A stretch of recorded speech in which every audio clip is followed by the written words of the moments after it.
Hello everyone and welcome back to the channel. Today I'm going to be switching things up with a new kind of video, and we'll be talking about how to level up your skills in Marvel Rivals.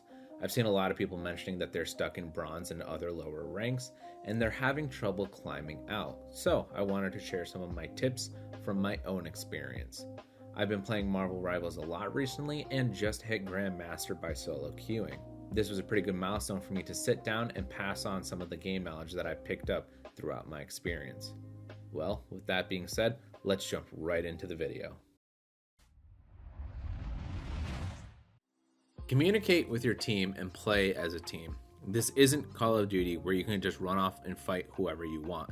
It's a team-based game, and in team-based games, sticking together and coordinating with your teams is the key to success. Learn some very easy callouts. Tell them when you're going to ult, or you're going to portal, or when someone else is, or when someone's in the backline, when the enemy healers are dead, when your healers are dead, when someone's by themselves, when to group on, so on and so forth. It's very important to learn character types.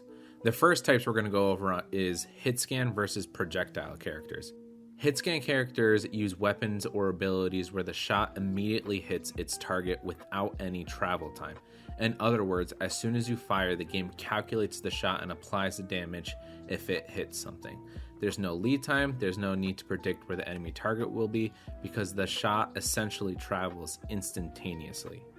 Examples of these characters are Punisher or Star-Lord. Hit scan characters are really good at hitting high mobility characters like Iron Man or Storm. Projectile characters fire projectiles that travel through the air, meaning there's a delay between firing and when the projectile hits the target. These projectiles typically have travel time, an arc, and potential for splash damage, usually depending on the ability, which makes them require a more predictive aiming type. Flankers versus divers. A lot of people tend to get these two character types confused because they can be very similar, but there are some very small key differences. Flankers usually focus on surprise and stealth, while divers charge into the enemy backline for more direct confrontations. Examples of flankers are Psylocke or Iron Fist. Examples of divers are Black Panther or Spider-Man. Anti-dive characters. These characters usually shut down divers and they can shut down flankers, but it's not typical. Examples of these characters are Namor and Penny Parker. Now, there are a few other character types, and characters do fall into multiple roles, like Magic, who can be considered a melee flank character, but I don't want to be here all day, and some are more obvious than others, but I've listed the more important character types here. Being aware of the maps, enemies, and your team. Look behind you. Every once in a while, keep an eye out for the people behind you. If an enemy sneaks up or flanks, they can take out you or your supports, and it can cost you a team fight. If your enemies are dead, you need to be aware of that. Pushing forward without realizing you're going into a 3v5 can be disastrous. Always check the situation. If you're outnumbered, it might be better to retreat or wait for your team to respawn rather than overcommitting and risking a team fight. There's actually a setting you can turn on that has a sound cue for whenever your teammates are dead or whenever your teammates get eliminations. It's very helpful for me, and I highly suggest everybody turn it on. Pushing too far. Sometimes tanks or even DPS push up too far, especially around corners or walls. If this happens, you're out of line of sight and your supports won't be able to heal you. It's important to stay within a position where your team can support you, especially as a tank or a DPS, to avoid putting yourself in a vulnerable spot. Knowing the choke points. These are narrow areas where both you and the enemy are funneled into tight spaces. It's important to know where these are, as typically these are where some of the bigger team fights happen. Here are some examples.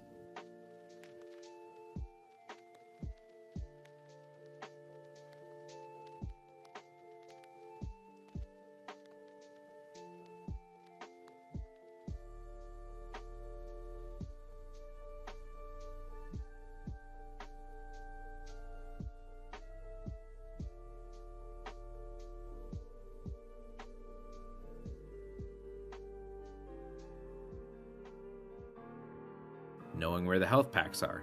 This is super helpful if you're a dive or a flank character, because you're typically going to be out of line of sight of your healers, which means they can't support you So that means you're on your own, pal, and you better know where those health packs are, because if you're low on health, you're going to need some sort of healing.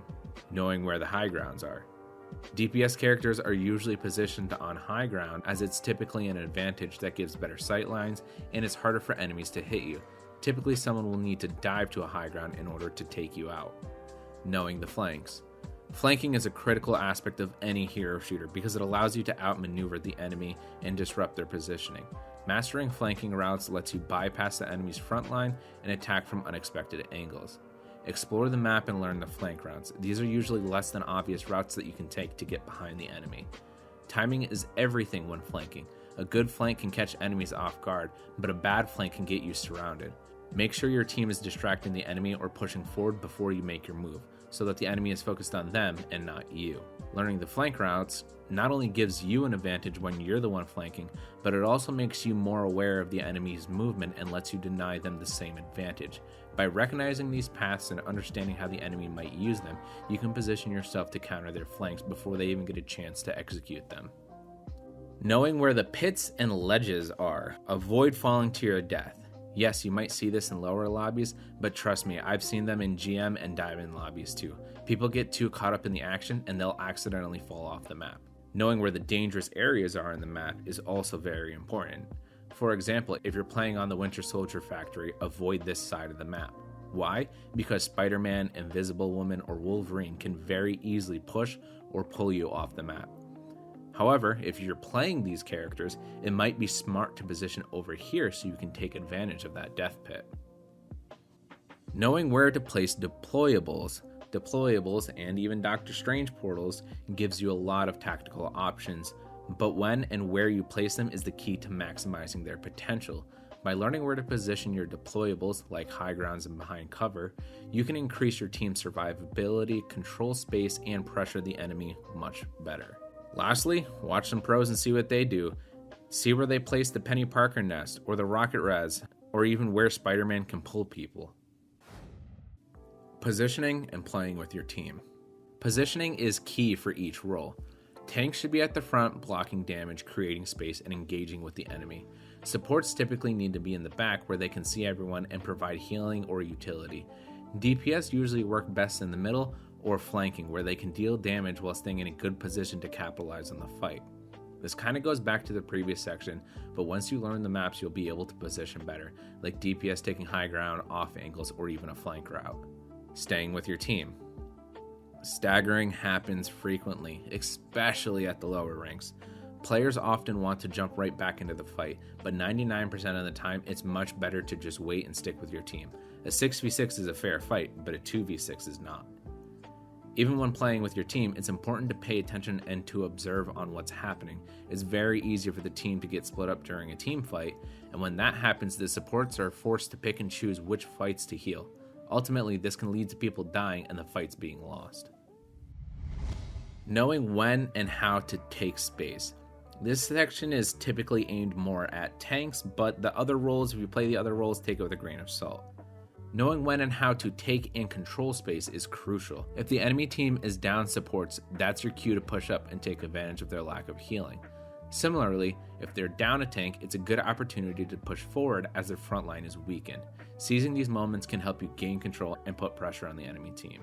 Knowing how and when to take space also involves shutting down flank routes. By positioning yourself in ways that block or control the potential flanks, you force the enemy to engage head-on, making it much harder for them to catch you off guard. This helps secure map control and prevents surprise attacks from the sides or behind, allowing your team to push more confidently. Ultimates are such a huge portion of this game. If you're a support player, avoid using your ultimate at the same time as the other support players on your team. Try to stagger your ults. For example, using Cloak and Dagger's ultimate while Luna ults is a huge waste. Sure, you might get a few picks or win the team fight, but when the enemy respawns, they'll be able to dump all of their ults and get free picks because your teams won't have any defensive ultimates left. Knowing when to counter ult. When playing Luna, it's often best to use your ultimate when an enemy DPS or tank ults, such as Magneto or Star-Lord. Avoid using your ultimate when the enemy team has a support ultimate active, like Luna or Invisible Woman. Instead, wait it out, because once their support ult is used up, they won't have any defense left, making it a better time to engage. You need to use your ultimate when you need to get picks, create space, or win a team fight. If you're holding onto your ult for more than 2 fights, you're probably throwing. Stop waiting for that golden moment. It might happen occasionally, but most of the time it won't. Don't be afraid to use your ult, you will get it back again. Knowing when not to ult is just as important. Check the scoreboard regularly. It helps you stay aware of who's alive and when your teammates have their ultimates ready. This way you can coordinate better and time your ultimates for maximum impact. For example, a Groot and a Moon Knight ulting at the same time can be massive. If you know your whole team has their ultimates ready, avoid dumping them all at once. It's usually not a good idea to use all of your ults in a single fight. It's often overkill. More importantly, if you use everything all at once, you won't have anything left for the next few fights, and the enemy team will be able to exploit that. Timing and coordination are key. Typically, 2 ults are good per fight, 3 is okay, but anything more than 3 is super overkill. Don't just hit the ultimate button as soon as it's available, but also don't hold on to your ultimate for the entire game. Use it when the moment is right, but don't wait so long that it becomes wasted or irrelevant. Timing is key. Do not use your ultimate when you have low health, unless you're playing a support character like Luna or Invisible Woman. In those cases, it might be an exception, but most of the time, don't do it. You'll probably die in your ult. If you hear a bunch of ultimate voice lines go off, don't panic and immediately use yours too. It might not be the best time. Take a moment to think and pay attention to what's happening in the fight. Decide if it's the right moment to use your ultimate or if it's better to wait for another opportunity. Keeping track of ults and knowing when the enemy has their ultimates. There's no physical indication on the screen letting you know when an enemy has their ults. However, if the enemy supports have just used their ults, it's your time to shine. Now's the perfect time to dump your ultimates and secure your picks. They have little to no defenses left. And for example, if a Punisher has just used their ult, just keep in mind that they won't be able to use it for the next at least 2 fights. So take advantage of that and play aggressively. Adapt and learn. Watch your replays and analyze your own gameplay. Look at where and when you made mistakes. This includes your positioning, how you're using your ults and abilities, your awareness, and most importantly, your deaths, how and why you died. Dying less in your matches is a major key to ranking up. Look for patterns. If you're consistently losing in certain situations, look for patterns in your playstyle. Are you diving in too early? Are you not using your abilities effectively? Identifying these habits will allow you to fix them and improve. Please practice with a purpose. Use focused practice. Don't just practice aimlessly. Focus on specific skills or areas of the game that you want to improve on, whether it's aiming, ability timing, or map knowledge. Use custom games for this focused practice. Practice game mechanics without the pressure of a real match. You can practice aiming, hero abilities, or even work on positioning. For example, if you play Doctor Strange, go to Path of Ysidril and practice how to portal people in Spawn. It's a huge game changer. Adapt your playstyle. If they're running dive, make sure you know how to play an anti-dive, or make sure you have an anti-dive character on your team. Are they running Iron Man? Maybe get a hit scan. Knowing how and when to shut these people down will be game changers. Learn from your losses. You typically can't learn much from your wins because you did something right, but learning from your losses is probably the biggest tip. Losses are where you will learn the most. Analyze what went wrong and figure out how to adapt in the future. You are also to be blamed. I know this is a huge thing of hero shooters, and I know that everybody loves to blame your teammates, but you are a part of the team too. You contribute to it. It's not just your teammates that suck, you suck too, and so does your team as a whole. So many people love to just sit there and say, oh, I just have bad luck and I get shitty teammates. Well, there's probably a reason for that. You probably suck too, and that's why you keep getting put in these lobbies. Once you sit down and actually take the time to improve, you will see noticeable changes in both your playstyle and your lobbies. And of course, we get those people who are throwing or cheaters on the other team, or even someone coming to comp to practice a character that they just picked up. But those are not nearly as common as the fact of you and your team sucking. And I'm sorry if that's a bit harsh, but sometimes people need to hear the truth. You will only get better by learning from your mistakes, not your teammates. Don't just main one character. I have heard so much information on this tip, and I've heard so many people say, just pick one character and master them. This has to be some of the worst advice that I have ever heard. Now, what happens when somebody insta-locks your main and they refuse to switch? Now you're going to have to play a character that you know nothing about, and you'll probably be throwing because you don't know what you're doing. Please learn at least 2 characters from each role. What happens if you main a DPS character and the other 4 players on your team are already locked in as DPS? Are you going to be the 5th DPS? No, you're probably going to have to play a healer or a tank even if you don't really want to. And what happens if you main Black Panther but the enemy's playing Namor or Penny Parker? You're screwed. At that point, you're probably throwing. Ultimately, maining multiple characters in Marvel Rivals will increase your flexibility, enhance your team abilities, and improve your game sense. It allows you to counter different enemies, adapt to different scenarios, and keep the game enjoyable by preventing a burnout. Most importantly, it makes you a more well-rounded player, capable of contributing to the team in different roles and ensuring a more strategic, balanced approach to each match. Having a diverse hero pool ultimately makes you a more valuable teammate and a more skilled player overall, helping you reach your full potential in this game. Mentality, relaxing, and physical health. Please relax. Staying calm is essential because it helps you make better decisions, communicate effectively, and perform at your best. It prevents tilt, reduces mistakes, and helps by maintaining an emotional resilience, which ultimately leads to better outcomes in the game. By managing your emotions, you will not only improve your gameplay, but also create a more enjoyable experience for yourself and your team. Just remember, you're not a professional player who's playing for millions of dollars. It's just a comp game. Most often, it's probably a bronze comp game. Relax and breathe. If everybody's ulting at once and it's overtime or it's the end of the match and you might possibly lose, relax and breathe. It's okay. It's very easy to lose focus and panic during times of these. You need to stay calm and pay attention to what's going on. I know this one's a lot easier said than done, but trust me, once you start noticing these situations, you'll notice a difference. Please try to stay positive. During these matches, it's so easy to just point blame at everybody else, and the second this happens, the whole team goes to shit. People will start to get angry, upset, and blinded by frustration, and that makes them play worse.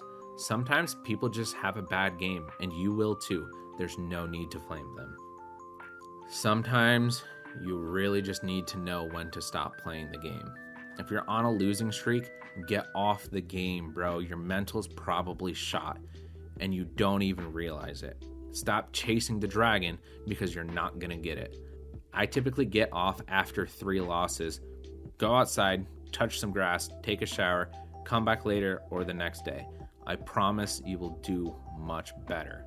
Some people even think that after coming back after 30 minutes, you'll get a different algorithm to get you better lobbies.